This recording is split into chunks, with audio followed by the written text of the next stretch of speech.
Hi, welcome to Mastering the Art of Senior Photography.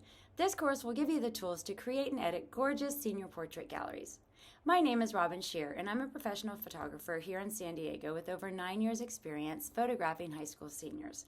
I have photographed over 1,200 seniors to date.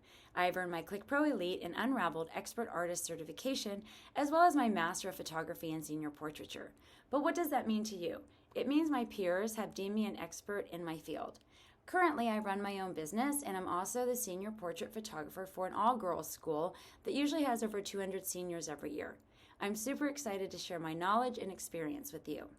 By the time you complete this course, you will have learned key posing cues to help you create beautiful portraits and galleries, learn editing skills within Lightroom so that your images pop, be able to judge locations and lighting, learn some organizational tips to keep your business running smoothly, and much more. The course is broken down into segments so that you can go at your own pace. I have also included some instructional videos to help explain some topics more clearly.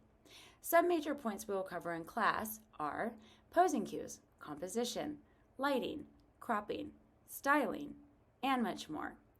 This course is for you if you're a new photographer looking to create a business focusing on high school seniors, or are an established photographer looking to add seniors to your portfolio, but you don't have time for a 6-month class. From the beginning of this course, you will be able to put to use what you learn immediately. You will become a better photographer through knowledge and practicing what you have learned. All you need to get started is a willingness to learn and a passion to grow your business. So feel free to browse the course description and sample my free previews. I'd love for you to join me in the course so that we can grow your business together.